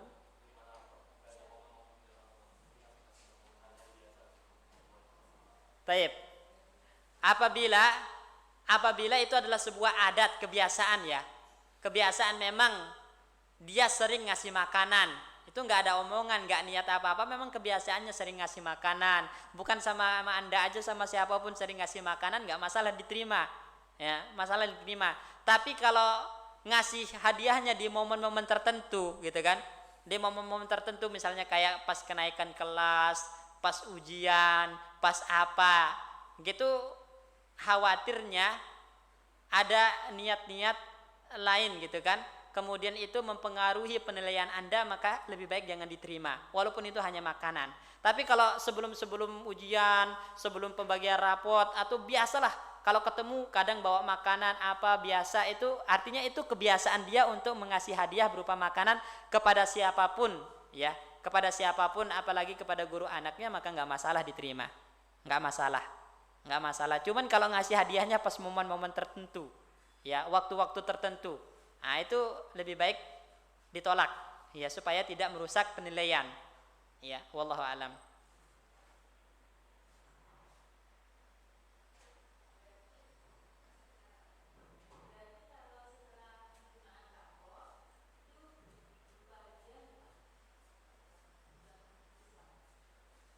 Nggak masalah kalau memang kebiasaannya dia ngasih hadiah, mau sebelum atau setelah penerimaan rapot, selama itu adalah kebiasaan, dia memang seringnya ngasih hadiah, seringnya bawa makanan kalau ke sekolah gitu kan, buat guru, itu udah kebiasaan dia, itu nggak masalah diterima, Cuman kalau ini orang biasanya nggak pernah bawa makanan, nggak pernah ngasih apa-apa, tiba-tiba lagi momennya pas mau ujian, momennya pas pembagian rapot, nah ini lebih baik dihindari gitu, ya, lebih baik dihindari. Kenapa? Karena khawatir itu bisa merusak penilaian kita, merasa nggak enak. Ini kan udah dikasih ini sama wali murid ini kan, terus pas lihat nama anaknya nanti akhirnya ada perasaan nggak enak. Itu manusia itu kayak gitu, ya kan? Manusia itu punya hati yang biasanya nggak enakan gitu, Pak, nggak enakan. Karena ada orang berbuat baik sama dia, ngasih hadiah, kemudian itu terkadang mempengaruhi penilaian. Ya, makanya disebutkan ahsin ilan nas tastabid qulubahum. Berbuat baiklah kepada orang lain, maka Anda akan menguasai hatinya. Jadi kalau Anda ingin menguasai hati orang lain, cobalah berbuat baik sama dia. Nanti hatinya akan Anda kuasai. Ya, jadi hati dia itu akan condong sama Anda karena Anda sering berbuat baik sama dia. Itu yang dikhawatirkan. Kalau ini orang tua murid ngasih hadiah pas momen-momen tertentu, yang sebelumnya enggak pernah ngasih hadiah, enggak la kalam wala salam, enggak pernah nyapa, enggak pernah apa, tiba-tiba datang bawa bingkisan gitu kan, terus besoknya ujian, pas lihat nama anaknya itu bisa mempengaruhi penilaian, maka itu lebih baik tidak diterima. Tapi kalau memang kebiasaannya ngasih hadiah udah biasa gitu kan, dan kita sama anaknya juga udah biasa, nggak ada yang dilebih-lebihkan dan semacamnya, maka nggak masalah diterima hadiahnya, ya, hadiahnya. Wallahu alam. Di sini dibolehkan nggak dari yayasan atau kepala sekolah menerima hadiah dari wali murid?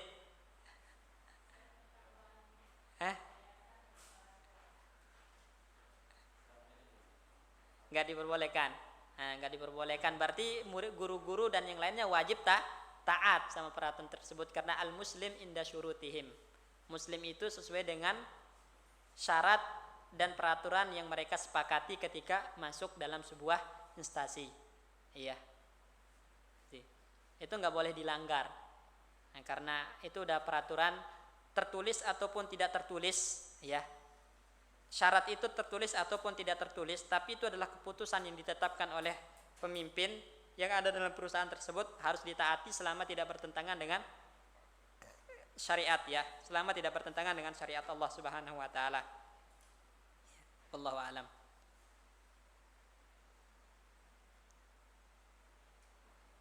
Ada lagi yang ditanyakan? Hah? Iya.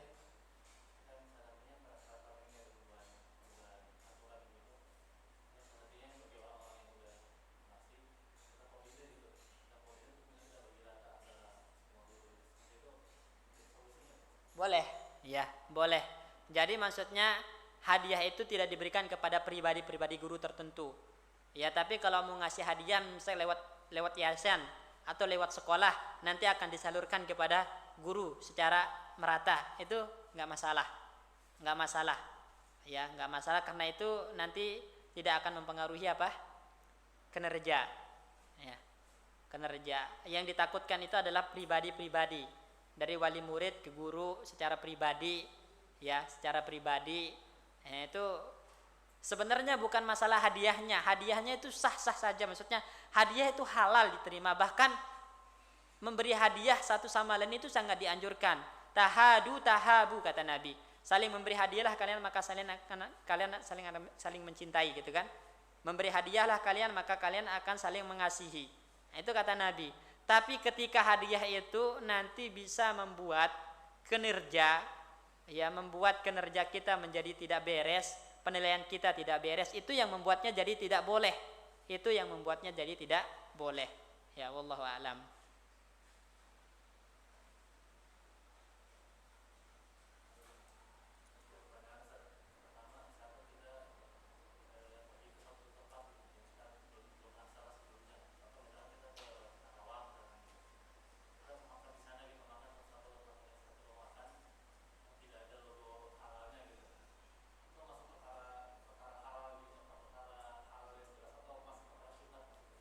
Jadi restoran yang nggak ketahuan itu halal atau haram ya. Sebenarnya kalau kita berada di negeri kaum muslimin, ya kita hidup di negeri kaum muslimin, ya maka golibnya itu adalah makanan-makanan yang halal. Makanan yang halal, ya kan makanan yang halal. Jadi nggak perlu dipertanyakan ini halal ini haram gitu. Karena kita memang hidup di negara kaum muslimin, artinya kalau itu daging biasanya disembelih dengan secara syar'i hingga halal dimakan, ya. Kecuali kalau memang itu restoran-restoran yang identik dengan orang-orang kafir ya, kayak restoran-restoran Cina itu tidak bebas dari adanya arak gitu ketika pemasakannya, nah, itu dihindari. Tapi kalau restoran-restoran besar biasa gitu, cuman nggak ada logo halal apa semacamnya, maka hukum asalnya itu adalah halal. Kenapa? Karena berada di negeri kaum muslimin, itu termasuk halal al-bayyin, termasuk halal yang jelas, ya.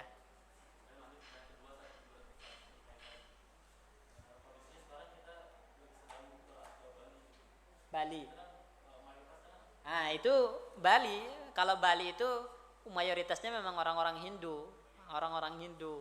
Maka dihindari. Jadi memang cari restoran yang betul-betul halal, muslim. Itu kalau di daerah-daerah yang mayoritasnya orang-orang Hindu, orang-orang kafir, yang kita tahu mereka itu wathaniyun, ya, penyembah berhala, yang artinya sembelihan mereka itu jadi bangkai. Jadi bangkai, kalau bangkai berarti haram dimakan, ya makanan mereka haram dimakan kecuali kalau buah-buahan dan semacamnya. Itu kan hukumnya jelas, halal bayyin, buah-buahan. Ya, ini yang berkaitan dengan sembelihan-sembelihan kayak daging dan semacamnya ya. Maka tinggalkan. Asalnya cari restoran yang murni ada halalnya, atau memang di situ pegawainya adalah orang-orang muslim, maksudnya itu restoran milik orang-orang muslim, ya. Di Bali itu memang ada daerah-daerah yang dominannya muslim, ya, kayak Karanganyar namanya, itu daerah mayoritasnya muslim. Di tengah-tengah mayoritas Hindu ada tempat perkumpulan orang-orang muslim, itu kayak Karanganyar dan semacamnya di situ.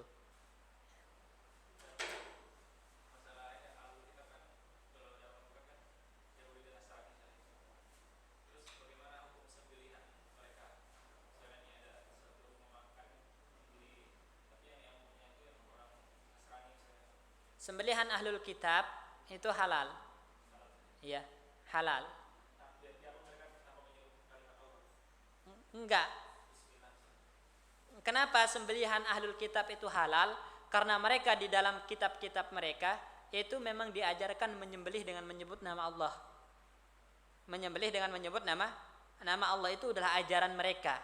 Makanya sembelihan ahlul kitab itu halal kan? Ya, zabihatuhum itu halal, sembelihan ahli kitab. Tapi kalau memang ternyata benar-benar mereka itu nyembelih tidak menyebut nama Allah, antum tahu ya, hukum asalnya sembelihan ahlul kitab itu halal, ya, tukal zabihatuhum, dimakan sembelihan mereka, hukum asalnya. Tapi kalau antum benar-benar tahu ternyata mereka itu adalah orang-orang yang nyembelihnya tidak menyebut nama Allah, nah itu baru haram, haram, ya, haram. Dan banyak sekarang itu di negara-negara barat ya, negara-negaranya orang kafir itu menyembelih itu enggak disembelih binatang itu dipukul, ya dipukul kepalanya hingga mati, ya supaya darahnya tidak keluar hingga dagingnya lebih lezat, itu banyak yang seperti itu sekarang. Maka itu haram hukumnya, karena memang tidak disembelih atau disetrum pakai listrik gitu sampai mati, itu haram hukumnya. Wallahu alam. Masih, masih. Iya masih. Antum menikahi perempuan ahli kitab, itu pertanyaan. Kalau antum tanya hukum asal, boleh menikahi wanita ahli kitab, ya. Tapi wanita muslimah nggak boleh menikahi laki-laki ahli kitab. Ya, jelas ya. Ini kan yang banyak sekarang itu kan muslimah nikahnya sama Nasrani, ya kan? Ini nggak boleh. Tapi kalau laki-laki muslim nikah sama wanita Nasrani, hukum asalnya boleh. Tapi ingat, Nabi mengatakan fasfar bizatid din taribat yadak. Anda disuruh milih oleh Nabi yang memiliki agama Islam, yang bagus akhlaknya, yang agamanya bagus Islam, gitu kan? Baru antum selamat, baru antum bahagia. Kalau antum nikahnya sama Nasrani orang kafir, kasihan anak keturunan antum. Kasihan anak keturunan antum. Antum bertanggung jawab sama mereka di depan Allah Subhanahu wa taala. Ngapain nyari wanita kafir? Muslimah aja banyak noh. Ya, belum pada nikah. Hukum asalnya boleh. Hukum asalnya boleh, tapi itu bukan sesuatu yang bijak, gitu kan? Bukan sesuatu yang bijak. Ya, jangan karena cinta sama wanita Nasrani, perasaan cinta Anda membuat buta, gitu kan? Membuat buta. Akhirnya lebih memilih wanita kafir daripada wanita muslimah. Padahal Nabi memerintahkan tunkahul mar'atu li arba'in. Wanita itu dinikahi karena 4 hal. Ya, hartanya, parasnya, maksudnya kecantikannya, keturunannya, nasabnya, kemudian agamanya.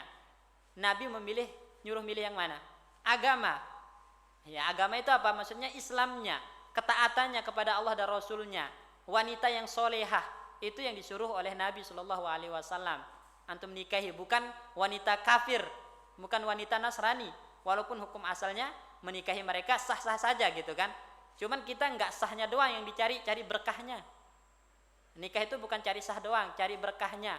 Karena nikah itu bukan sehari 2 hari, tapi kadang bisa seumur hidup antum, gitu kan, sama dia. Hingga cari berkahnya. Yang berkah itu adalah wanita solehah, wanita yang taat, ya. Ad-dunya mata'un wa khairu mata'iha al-mar'atus solehah. Pernikahan itu tentang dunia, ya, tentang dunia, dan sebaik-baik harta dunia itu adalah wanita yang soleh, istri yang solehah. Karena kalau istri solehah, maka anak-anak itu akan terdidik dengan baik, ya. Tapi kalau istrinya ada orang kafir, Nasrani, gitu, bagaimana anaknya? Siapa yang bisa menjamin anaknya akan menjadi muslim? Ya, karena antum kerja di luar, cari nafkah, istri antum di rumah didik anak jadi orang kafir nanti anaknya. Antum bertanggung jawab. Nah, gitu, makanya pertanyaan semacam ini seharusnya nggak diajukan. Ya, antum itu harus punya visi, tekad, saya mau nikah sama wanita muslimah yang solehah. Ngapain bahas tentang Nasrani, gitu kan? Ya, membahasnya itu kalau memang ada orang nikah sama Nasrani, kemudian saya ini udah terlanjur nikah, ya saya udah nikah sama wanita Nasrani, itu sah nggak pernikahan saya? Oh, pernikahan antum sah, kelar, gitu kan. Nah, tapi kalau bisa antum suruh dia masuk Islam, gitu kan. Kalau masih ngotot sama agama kafirnya, lebih baik antum ceraikan. Lebih baik ceraikan, cari wanita muslimah yang lain. Ya, muslimah yang lain. Kita itu nggak boleh memberikan loyalitas kita, termasuk cinta kepada orang yang kafir. Ya, la tajidu qauman yu'minuna billahi wal yawmil akhir. Anda tidak akan menjumpai kaum yang benar-benar beriman kepada Allah dan hari akhir. Yuwaduna man hadallaha wa rasulah. Ya, memberikan loyalitas, memberikan cintanya kepada orang yang memerangi Allah dan Rasulnya. Orang yang menentang Allah dan Rasulnya. Orang kafir menentang Allah dan Rasul enggak? Ya, enggak boleh antum berikan cinta, enggak boleh antum berikan loyalitas kepada mereka. Meskipun itu adalah bapak kalian, anak kalian, keluarga kalian, apalagi wanita asing. Ya, wanita asing, enggak boleh antum berikan cinta antum sama wanita kafir seperti itu. Ya, wallahu a'lam. Memang di dunia nyata ada tak? Jadi si suaminya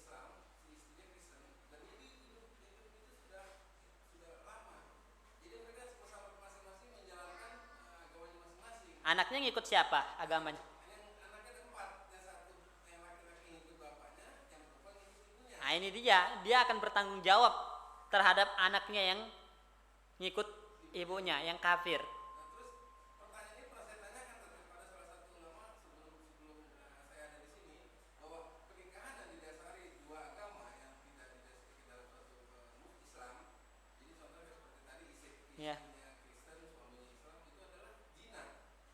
Eh, Pertanyaan saya, apakah benar ada hukum nikah yang berbeda agama?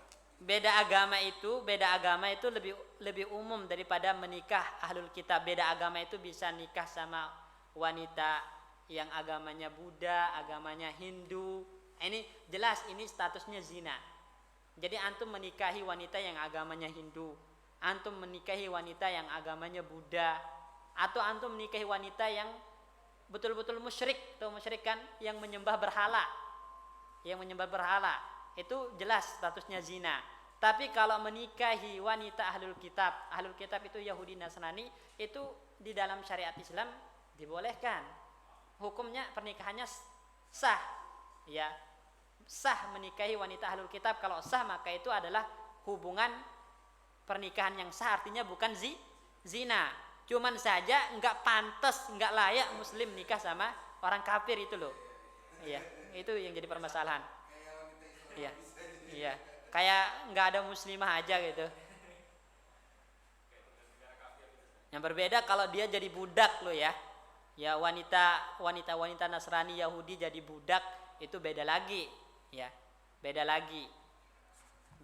Karena memang zaman perperangan dulu, zaman sahabat kan banyak wanita-wanita ya Yahudi Nasrani budak, ya. Yahudi Nasrani budak, bahkan wanita-wanita musyrikah juga banyak yang dijadikan budak, ya, budak. Nah, cuman masalahnya nanti kalau wanita semacam ini jadi budak kemudian digauli, nanti ada namanya umul walad. Mereka berubah statusnya menjadi umul walad kalau udah punya anak, ya, umul walad. Nah, umul walad ini kalau tuannya mati maka otomatis dia merdeka. Nah, itu. Cuman sekarang perbudakan udah nggak ada, tapi hukumnya tetap berlaku. Nah, jadi memang perbudakan dihapus oleh PBB, tapi hukum perbudakan dalam Islam tetap berlaku, ada. Ya Allah alam. Cuman kalau antum menikah secara sah nggak usah sama orang kafir ya. Iya. Takutnya antum nanya ini untuk ngamalkan, wah boleh nih nikah sama wanita Nasrani gitu. Jangan. Nanti kasihan anak keturunan antum. Pertanggungjawabannya berat di hadapan Allah Subhanahu wa taala. Wallahu alam. Ada lagi yang ditanyakan? Enggak ada ya? Kita tutup dengan doa kafaratul majlis. Subhanakallahumma bihamdika. Assalamualaikum warahmatullahi wabarakatuh.